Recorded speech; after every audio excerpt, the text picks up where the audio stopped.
bicicletas. Obviamente ella aprendió mucha mecánica. A medir de ahí todo el precio. Y luego hizo ¿Michoacán? ¿De qué parte de Michoacán? Zitácuaro. él nació en Agostitlán, Michoacán, y creció en Zitácuaro. Él vivió toda su vida en Zitácuaro. No es de Tuxpan, como dicen por ahí, ni de ninguna otra. Él es zitacuerense porque ahí creció. Ahí tenía su propiedad mi abuelo.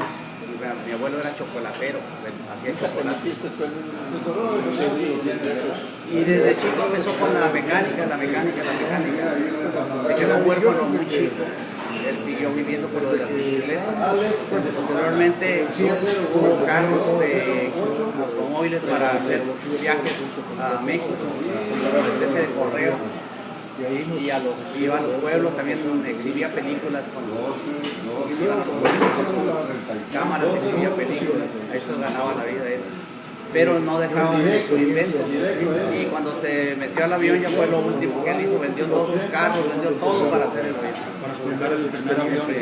El avión ya que sería el primer avión hecho en todo México. Sí, pues es el único, particularmente en los talleres de Fuerza Aérea había proyectos. Él me platicaba que para aprender lo de aviación se fue a México y se metió de barrendero ahí del taller de la aeronáutica. Barría la viruta de la madera porque estaban haciendo un planeador ahí precioso que nunca usó, por cierto, pero aprendió cómo se fabricaban las alas, cómo se fabricaban todo de madera. Barría, se quedaba viendo, tomaba nota en su mente. Y ahí ya cuando sintió que ya había aprendido bastante, se salió y se fue a hacer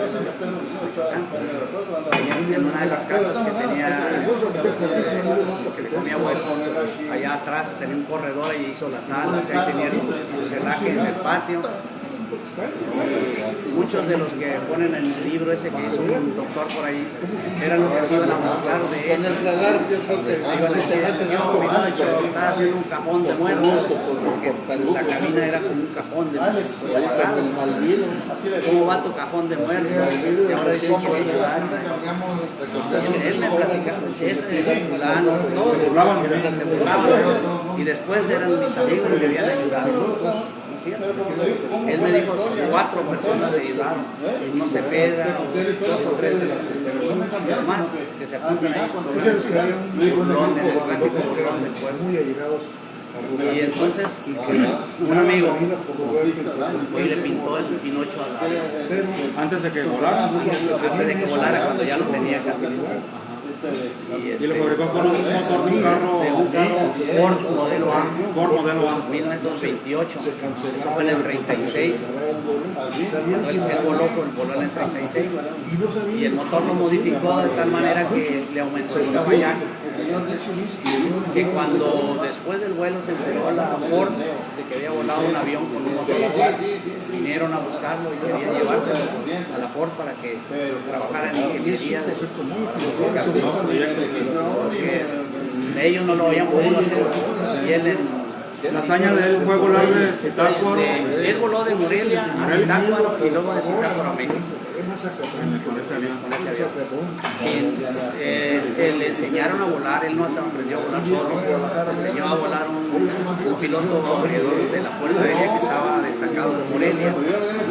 Él llevó su avión a Morelia, desarmado, lo armó allí y habló con el le dio 3 horas de vuelo de doble ahí, lo soltó y ya siguió él volando. Él prácticamente sabía volar porque sabía cómo funcionaba, pero la sensación y eso había que aprender. Entonces, ya que lo soltó a volar solo, él siguió volando ahí hasta que se sintió ya bien, se fue de Morelia a Zitácuaro, ya le habían hecho una fiestita ahí en una loma, ahí aterrizó. Ahí sí llegó todo el pueblo, y ya el héroe del pueblo, y yo te ayudé, compadre, y yo no sé qué. Entonces, de allí se preparó, fue a México, avisó a la prensa, avisó a todo el mundo que iba a ir con ese vuelo, no lo creía. Y salió de Morelia, la de Zitácuaro, salió temprano, pero así no sé a qué hora. Y voló todo a Toluca, y cuando tenía que pasar del Valle de Toluca al Valle de México estaba la capa de nubes, de nieve, entonces no podía pasar. muchas experiencias. Entonces bajó en un lugar que se llama Villa del Carbón, empezó ahí en un caminito y esperó que se levantara la niebla. En México lo estaban esperando mucha gente porque era un acontecimiento. Pero ya eran las 10 de la mañana, mi mamá estaba en México. No llegaba y no llegaba, no, ya no llegó. No había nada, era a la buena. A la buena llegó eso. Total que ya que se levantó, despegó, pasó por San Mateo, la parte más baja, y llegó a México como a las 10:30, 11 de la mañana, ya había poca gente, pues luego regresaron, se hizo fue un gran evento en ese tiempo, 1936, mayo de 1936.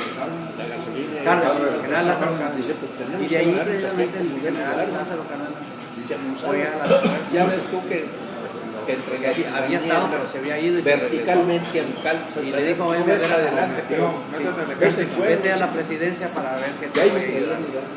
Entonces fue mi papá a la presidencia, habló con el general paisano y le dijo, ¿qué quieres hacer? Fabricar aviones. se bajó por ahí. No se puede.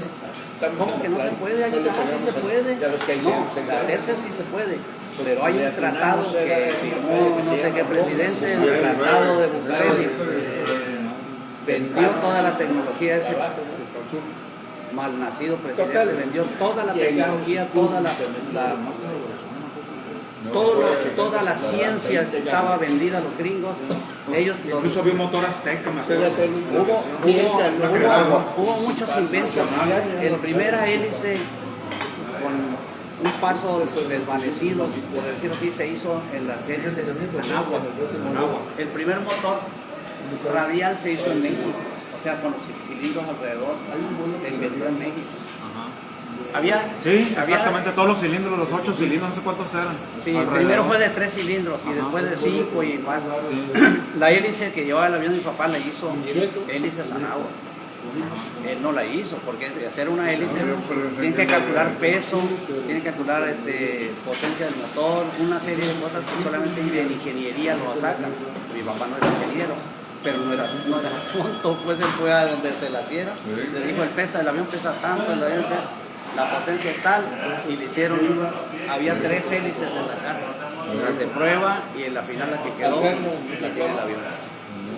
Entonces, después de eso, pues le dijo, no, ¿cómo que no puede ser avión? No se puede.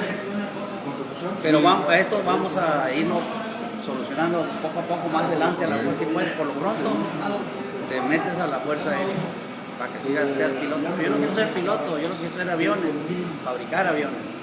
No se puede. Entonces dijo mi papá, bueno, pues si se va a arreglar esto, se va a ver alguna cosa, pues a lo mejor sí. Y se metió a la Fuerza Aérea. Y se graduó él de teniente de la Fuerza Aérea. Como piloto aviador, y voló ahí muchos años.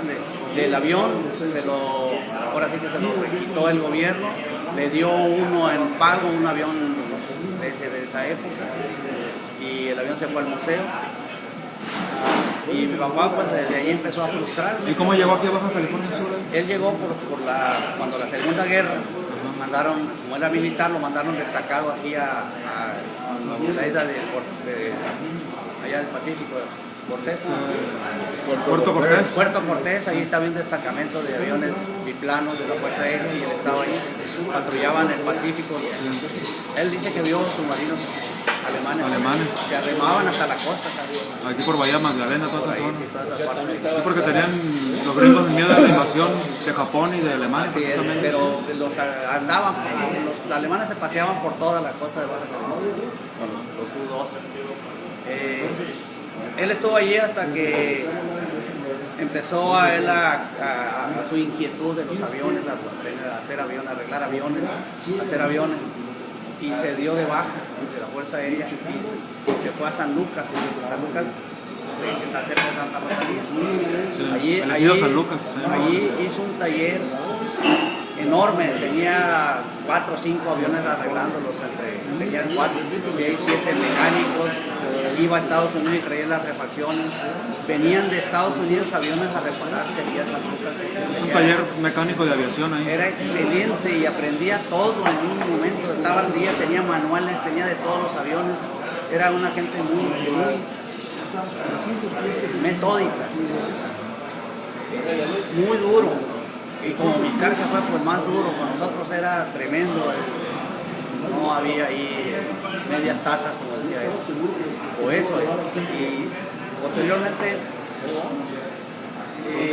él empezó a volar con sus aviones en toda la Baja California, a sacar enfermos, a sacar productos, sacaban marisco, el aceite Desde ahí, desde Río San Lucas. de San Lucas a Briojos, allá a Tortugas, Toda Pacífica, ¿no? y a La Paz, venía toda la Baja California. Y cedros. Llevaban cedros, Guerrero Negro, toda la Baja California volaba con sus aviones. Tenía 4 o 5 aviones, tenía Vultis, que eran aviones de desecho de la guerra, tenía un Norman, era un avión grande de 1 tonelada, que cargaba 1 tonelada, tenía Cessnas, tenía Velancas, tenía varios aviones, y él daba el servicio, él volaba, sacaba, llevaba enfermos y traía, que es lo que más se movía en el tiempo, enfermos. Pero entonces empezaron las envidias en México, sus mismos compañeros. Oye, Pinocho, ¿cuánto? Ya móchate para acá, clásico. Oye, que nosotros fue a vinieron de la DGAC a permisos, aquí hay que trabajar, no, los permisos. Sí, no le pusieron trabajan. trabas burocráticas. El que trabaja es uno de los aviones y uno, los permisos no es nada. Entonces le empezaron a presionar que licencias de volar. Las licencias no me enseñan nada. Tu concesión de Entonces, rutas de aerolínea. y él tenía un carácter y una forma de ser que al secretario de la defensa le decía lo que era al presidente, al que fuera, no sé. Habían volado con él y les decía, ustedes son generales, pero no saben volar. Por eso pusieron ahí. Sí, él tuvo muchos problemas porque todos sus compañeros eran generales y querían parte del pastel de Baja California, de la aviación de Baja California. Entonces, pues fue tanta el coraje o la frustración de esas gentes de que no pudieron dominarlo, que lo reingresaron a la Fuerza Aérea sin estar en estado de guerra, que era la única forma de reingresarlo, para sacarlo de allí. Lo mandaron a Cozumel.